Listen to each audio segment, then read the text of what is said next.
Salam alaikum, et maintenant passons à la deuxième partie de ce tutoriel vidéo. Alors nous allons travailler maintenant sur la quatrième question, créer un formulaire d'inscription dans lequel normalement je dois afficher les choix suivants: le nom, le prénom, le login, date d'inscription et le password. Alors pour la date d'inscription, elle ne doit pas être affichée et elle doit être précisée automatiquement.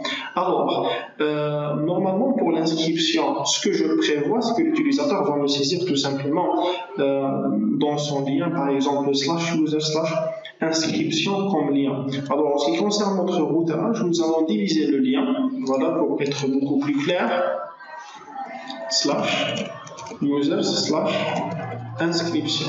Alors pour le lien, il doit être divisé en deux parties. La première partie, c'est le nom de contrôleur et la deuxième partie, c'est le nom de la fonction. Pour cette raison, je vais créer un utilisateur ou bien un contrôleur qui s'appelle user, et dans ce contrôleur, je vais créer une fonction qui se nomme inscription afin de pouvoir afficher et bien sûr écrire, non pas afficher directement, mais écrire le code nécessaire afin de pouvoir afficher le formulaire d'inscription. Nous allons ouvrir le projet et je vais passer vers le dossier contrôleur. Clic droit, ajouter un contrôleur, et cette fois-ci je vais créer un contrôleur vide. Je vais le nommer users avec S comme règle de convention de nommage. Alors, le fichier m'a créé par défaut une fonction qui s'appelle index. Je n'ai pas besoin vraiment de travailler avec la fonction index, c'est pour cette raison que je vais tout simplement modifier le nom de la fonction index avec le nom de la fonction inscription. Alors là, si l'utilisateur tape dans le lien ou bien clique sur un lien qui va lui ramener vers /users/inscription, il va directement être redirigé vers cette fonction qui va retourner tout simplement une vue. Alors return view, c'est le fichier qui va faire appel à la vue par défaut de notre soi-disant de notre fonction, la vue de notre fonction. La vue de notre fonction normalement doit se trouver dans un dossier qui s'appelle users et elle doit porter le nom inscription. C'est par défaut, et bien sûr je peux modifier toutes ces informations. Alors vous voyez que le système va créer par défaut le dossier users et c'est à moi de créer le fichier inscription.cshtml. D'accord? Alors pour cette raison, nous allons faire simple et je vais créer sur ajouter une vue. Je clique droit normalement sur la fonction. Sur la fonction, je clique sur ajouter une vue. Ajouter une vue, le nom de la vue par défaut c'est inscription comme le nom de la fonction et je vais choisir un modèle. Alors le modèle va tout simplement m'aider à générer des types de formulaires différents. Le premier type de formulaire c'est la création. Ça veut dire qu'il va m'aider à générer un formulaire qui va nous afficher le nom, le prénom, la date d'inscription, le password et le password 2. Alors normalement mon besoin c'est de fichier le modèle de création. Par la suite nous avons pour la suppression, pour l'affichage de détails, pour la modification, un modèle empty si je veux générer une vue vide et un modèle pour la liste. Moi, je vais choisir create et par la suite, il va me demander vous voulez faire ou bien vous voulez travailler avec ou bien sur quel modèle et je vais choisir user. Maintenant, je suis en train de demander au système de me remplir ou bien de me créer une vue pour le formulaire de création et exactement pour le modèle user. Je clique sur ajouter. Automatiquement, un fichier inscription a été ajouté dans le dossier users avec le code nécessaire. D'accord?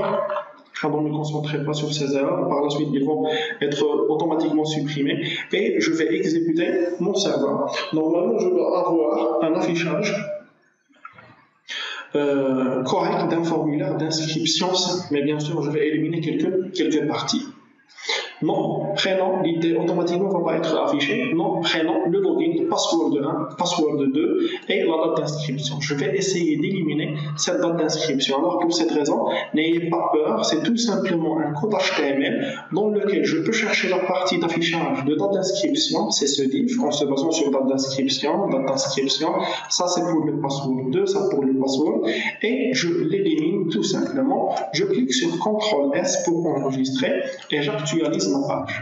Alors voilà, pour les mots de passe, je suis en train d'écrire des mots de passe qui sont clairs. Alors pour les encrypter ou bien pour les crypter, je peux toujours, bien sûr, nous avons déjà dit que le modèle est le responsable de Soi-disant, 90% des tâches qu'on peut réaliser sur un formulaire peuvent être programmées sur notre modèle. Je vais ouvrir le modèle user et par la suite, je vais préciser dans une notation que le data type d'un password est data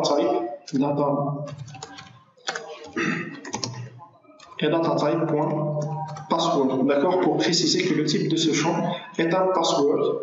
Et la même chose pour le password de là, juste pour préciser, je peux trouver un HTML, email adresse, image URL, multiline pour texte area, phone number, postal code, time, etc. Je peux trouver date pour les calendriers, etc. Alors pour moi, je vais choisir password. J'exécute pour une deuxième fois pour voir est-ce que vraiment mes commandes vont être activées. Mes instructions vont être activées et je vais saisir users inscription. Alors là, pour le mot de passe, voilà, il est crypté. Maintenant, si l'utilisateur clique sur remplir le formulaire et envoie le login et le mot de passe, normalement, au moment de clic sur create, d'accord, le système va me demander déjà, veuillez saisir deux passwords équivalents, c'est une vérification côté JavaScript. Alors là, je vais essayer, pour le nom il est correct, car il est correct, le prénom aussi, le login aussi. Pour le password, je vais choisir 1, 2, 3, 4, 5, 6 et 1, 2, 3, 4, 5 et 6. Je clique sur Create et le formulaire a été envoyé et je n'ai rien fait. D'accord? Car tout simplement, la fonction de récupération et de traitement de réception du formulaire n'a pas été encore programmée. On a programmé tout simplement une fonction qui va m'afficher le formulaire tout simplement. Pour la réception, on n'a pas encore travaillé sur ça. Alors pour la réception, s'il vous plaît, c'est simple. Je clique, je sélectionne le code de la fonction de dessin, je copie le code, je fais un coller et je précise que cette fonction est une fonction qui se dirige vers une requête HTTP POST qui va faire la réception d'une requête HTTP POST et dans cette partie je précise l'objet user. Alors pourquoi préciser l'objet user car tout simplement, normalement, lorsque nous avons appelé la fonction inscription a fait par défaut l'instanciation d'un objet user et il l'a caché en arrière du formulaire. Ça veut dire que si la personne remplit son formulaire avec son nom, son prénom, sa date de naissance, son login, son mot de passe 1, son mot de passe 2, etc., normalement il n'est pas en train de remplir des éléments séparés, mais il est en train de nous remplir notre objet user.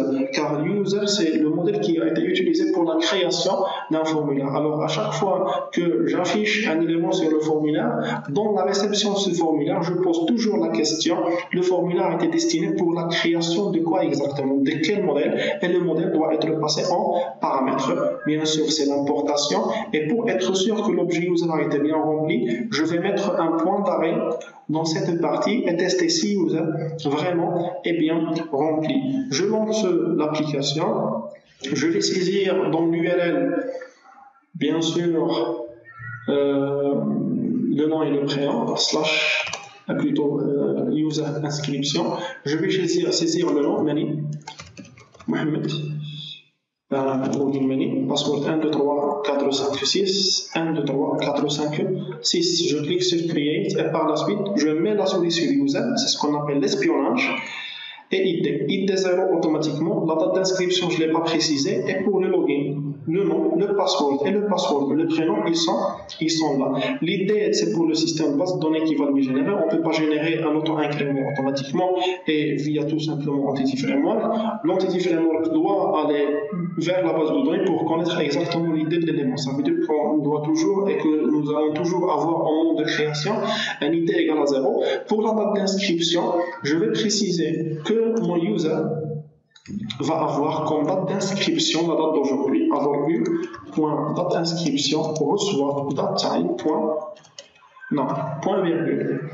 Par la suite, s'il vous plaît, je vais tout simplement faire une vérification côté serveur, car la vérification côté serveur, côté client est faite via le JavaScript, et maintenant nous allons passer vers une vérification côté serveur, car on doit savoir que le JavaScript peut être désactivé via les options via le navigateur. L'utilisateur va manipuler un petit peu les options de sécurité, il va désactiver le JavaScript, ou bien il peut carrément cliquer sur inspecter l'élément et par la suite supprimer les lignes qui sont susceptibles ou bien qui font la vérification des champs côté client. Pour cette raison, je dois prendre ma sécurité à la hauteur et je dois faire ce qu'on appelle la double vérification. On peut même aller vers une triple vérification. Vérification côté client, vérification côté ISP et vérification côté base de données. Et nous allons nous concentrer tout simplement sur la double vérification. Alors, je vais lui dire if model state.isValid.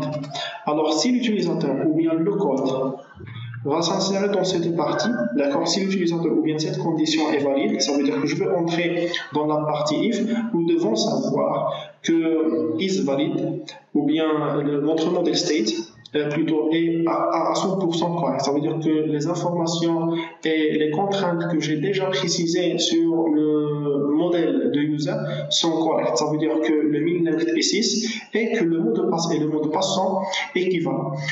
Maintenant, je vais saisir le code qui va être capable de nous saisir ou bien de nous créer notre objet user dans la base de données. Pour cette raison, je suis obligé d'instancier mon entité ou bien mon contexte en utilisant champ contexte. Contexte reçoit new champ contexte. User app data, et dans cette partie, je vais écrire context.users.add. Alors, si vous vous rappelez bien, dans notre classe champ contexte, nous allons créer 3 DB7, un DB7 qui s'appelait users.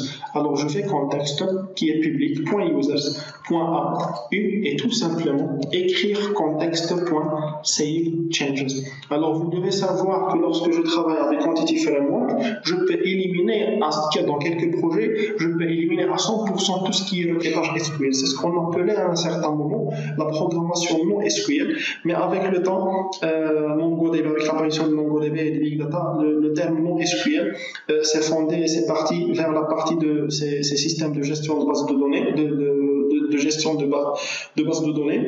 Et maintenant, nous n'avons pas vraiment un terme bien précis pour appeler cela, mais ce qui est important pour nous, c'est que tout ce qui est requêtage, tout ce qui est self-requête, tout ce qui est insert, tout ce qui est update, tout ce qui est delete n'est plus utilisé dans notre architecture Entity Framework et dans notre design pattern MVC. Alors là, le formulaire d'inscription, il est fait et je veux bien, par exemple, qu'après la vérification ou bien qu'après l'inscription, rediriger l'utilisateur vers la page d'authentification. Pour cette raison, je vais écrire return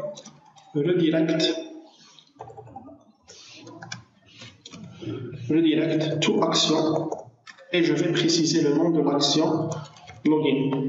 Alors, si je saisis toutes mes informations et je passe vers une erreur 404, ça veut dire que mon code il est correct. Pourquoi? Car le login n'existe pas encore dans mon chemin. Dans le view, je vais lui ajouter cette fois-ci l'objet user. Pourquoi? Pour envoyer l'objet user une deuxième fois pour le formulaire lui-même d'inscription et bien sûr afficher les informations déjà saisies. Maintenant, si par exemple vous êtes un utilisateur d'un site web et vous allez remplir un formulaire d'inscription et vous allez avoir une erreur saisie, faute de frappe dans le nom, par exemple vous avez saisi un caractère numérique, ça veut dire vous avez saisi 1 ou bien 2 dans votre nom par erreur, et le système détecte que votre nom n'est pas valide, vous préférez bien le fait que le système vous affiche bien sûr le message d'erreur, mais avec toutes les informations présaisies dans votre formulaire, pour ne pas ressaisir tout le formulaire. Et c'est pour cette raison que je renvoie l'objet user qui est bien rempli pour ma vie. Alors, si l'utilisateur nous donne des informations correctes, je vais accéder à if, je vais ajouter l'utilisateur et je vais me rediriger vers la page de login. Sinon, il va sauter la clause de if et il va aller directement vers return view. Alors, on est dans le la fonction inscription. Ça veut dire que je vais aller vers le fichier inscription.cs, mais cette fois-ci, je vais prendre avec moi l'objet user qui contient les informations erronées. CTRL S et j'exécute.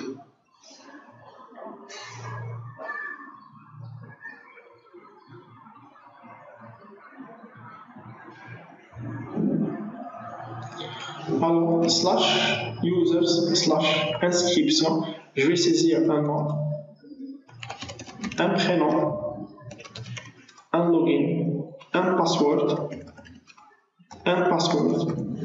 et par la suite, je vais cliquer sur Create. Tout est correct. Alors, je vais me rediriger vers User Control et je vais avoir une erreur 404. Je vais aller pour vérifier la base de données, la table user, modifier les 200 lignes de haut, et voilà, les informations qui ont été saisies sont inscrites, et voilà, c'est l'heure de maintenant, de l'instant, et c'est la date d'aujourd'hui et l'heure d'aujourd'hui.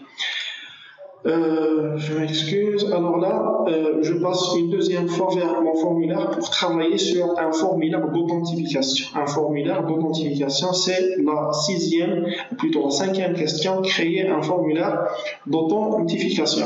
Alors pour cette raison, je vais juste copier et coller le même code, car généralement on fait exactement la même chose.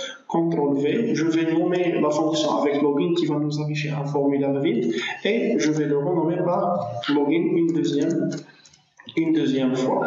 Alors là, je vais éliminer le code de vérification car dans un formulaire de login, je ne dois pas saisir plus qu'un login et un mot de passe, ça veut dire les noms, etc., qui est par exemple, ou bien le password et password 2 qui doivent être égaux. Cette contrainte ne va pas être bien sûr valide car le password 2 est vide, il n'était pas affiché sur le formulaire et le password est valide. Pour cette raison, j'ai éliminé cette partie et je vous ai déjà dit que normalement, en se basant sur ça, je dois normalement créer un modèle view pour l'affichage de formulaire de l'authentification pour ne pas tomber dans cette erreur. Alors là, je vais éliminer u.date d'inscription car c'est pas important et je vais essayer de chercher est-ce que l'utilisateur existe ou non. Pour cette raison, je vais écrire var pour les types indéfinis, user reçoit from u in context point users. Alors هنا بحال لي درت une requête de sélection avec un alias. Alors l'alias est سميتو u avec le nom u. Je passe vers la deuxième requête where u.login. Cette fois-ci, excusez-moi, normalement j'ai l'objet u minuscule ici. Pour cette raison, je vais modifier le u ici par un u majuscule. Alors where u.login égale à u.login and u.password égale à u.password reçu dans le formulaire et select u majuscule, tout cela entre deux parenthèses et point single or default pour retourner un et un seul objet. Alors maintenant je vais tout simplement tester si user est différent de nul. Alors s'il est différent de nul, s'il est différent de nul, ça veut dire que le login et le mot de passe qui ont été saisis sont corrects. Sinon, ce sont erronés.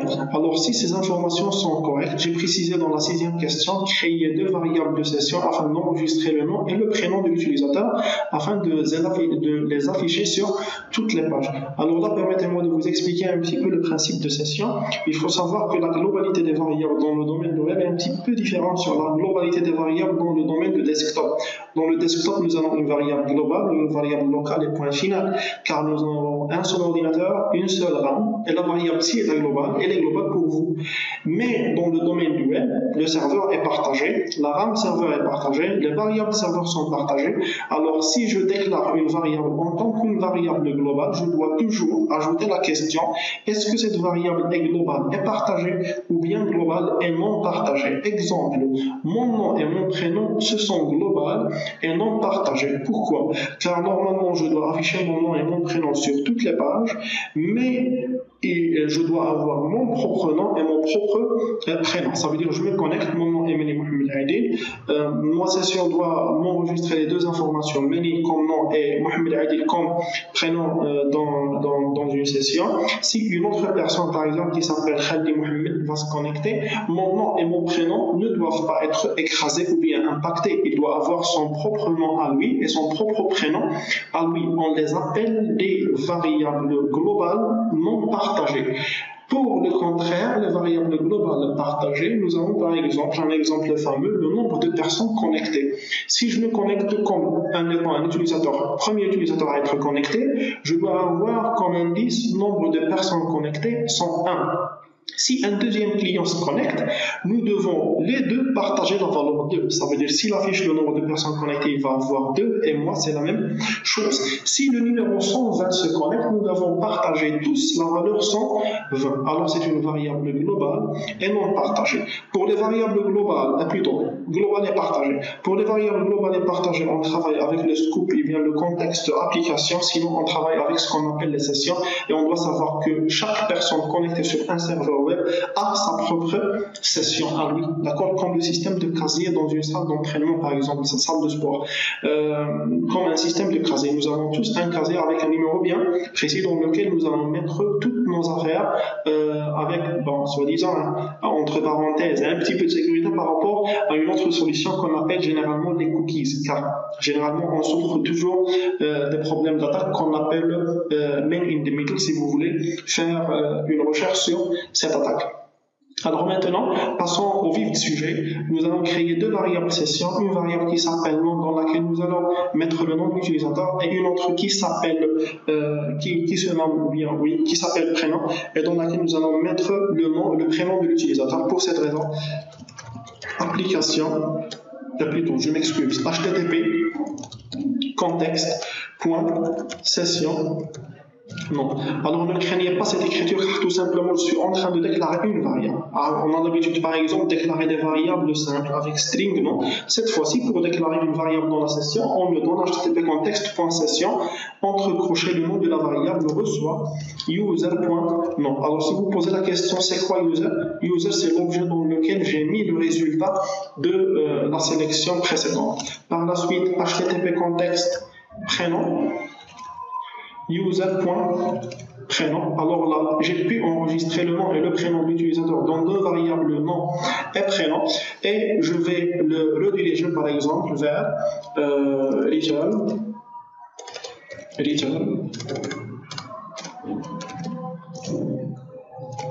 redirect to action et cette fois-ci je vais préciser deux variables. On y va index, la liste des équipes et ici et équipe par défaut. Alors une personne connectée va être redirigée directement vers la liste des équipes. Pourquoi cette fois-ci j'ai précisé deux valeurs dans le direct to action? Car ici je voulais me déplacer tout simplement dans le même contrôleur, ça veut dire dans le contrôleur user. Mais cette fois-ci je veux migrer vers un autre contrôleur qui s'appelle équipe. C'est pour cette raison que je précisais deux informations. Je clique sur S. Alors si les informations ne sont pas correctes, je vais retourner directement vers le formulaire de login. Je clique sur l'authentification et rappelez-vous que nous avons un client dont le login est Meni. Plutôt, je m'excuse vraiment, je n'ai pas encore créé la vue de login. Je clique sur ajouter une vue, login. Pour la création, je vais un formulaire vide et je vais choisir user, ajouter.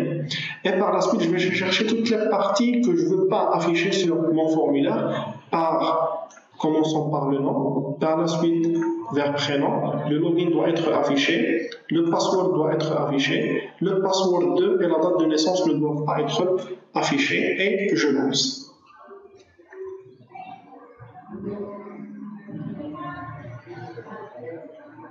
Alors cette fois-ci, je vais choisir user/login et non pas user/inscription.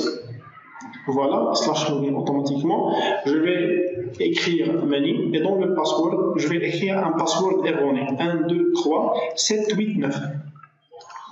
Create, je suis toujours sur le même formulaire avec les informations affichées. Et cette fois-ci, je vais saisir 1, 2, 3, 4, 5, 6. Create, alors je me suis redirigé vers 404, vers équipe/index. Index, c'est par défaut. Si j'écris pas une action après le nom de contrôleur dans l'URL, index est prise par défaut, alors là, mon système d'authentification est correct. Alors, je vais ajouter tout simplement un petit astuce, c'est comment afficher ces informations sur la vue, des informations enregistrées sur la vue. Alors, la question ici était claire, créer deux variables de session afin d'enregistrer le nom et le prénom de l'utilisateur et afin de les afficher sur toutes les pages. Alors, pour les afficher sur toutes les pages, normalement, j'ai deux solutions. La solution numéro 1, c'est d'écrire ce code sur toutes les pages et bien sûr c'est déconseillé car à chaque fois que je vais créer une nouvelle page je dois insérer ce code et surtout nous avons un problème de maintenance. Si je veux par exemple modifier la forme d'affichage du nom et de prénom de la personne connectée, je suis vraiment obligé de modifier toutes les pages. La solution numéro 2, c'est venir dans le dossier chat de views et cliquer sur le fichier layout.cshtml. Alors il faut savoir que toutes les pages héritent de ce layout. C'est pour cette raison qu'on trouve sur la première partie de toutes les pages un menu qui affiche accueil, à propos de et contact. Pour moi, je vais modifier accueil, je vais les laisser. Par la suite, je vais écrire équipe, index comme action et équipe comme contrôleur. Je vais ajouter un autre lien vers joueur. Ça, c'est le texte. Ça, c'est le nom de la fonction index et joueur. Le nom de contrôleur. Alors, entre ce div et ce div, c'est un espace vide. Normalement, ça, c'est le contenu, render value.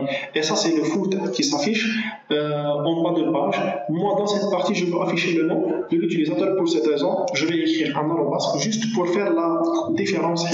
Si j'écris HTTP context directement comme ça, normalement, le système va la considérer comme un code HTML écrit entre deux balises et c'est tout.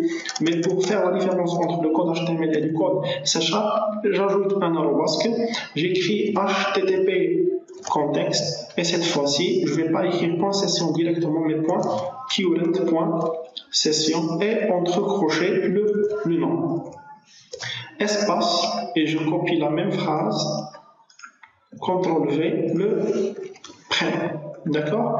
Alors, je vais tester l'authentification s'il marche et l'affichage des informations de session s'il est correct ou non. Alors, la première des choses à remarquer, c'est le menu accueil, équipe et joueur. Je vais passer vers /user login et je vais saisir menu et comme password 1, 2, 3, 4, 5, 6. Je fais un create, je retourne vers accueil. Et voilà, mon nom et mon prénom. Voilà. Alors même si j'actualise la page, actualiser une page, c'est comme ouvrir un formulaire dans la notion de desktop. Ça veut dire si j'ouvre un formulaire de nouveau, je recharge un formulaire, toutes ces variables vont être perdues. Mais cette fois-ci, je suis en train d'actualiser la page, mais en même temps, mon nom et prénom sont toujours affichés dans la partie Here. Alors c'est tout pour la vidéo. Et pour la prochaine vidéo, nous allons Inch'Allah parler sur les applications CRUD générées automatiquement par Visual Studio. Merci pour votre présence.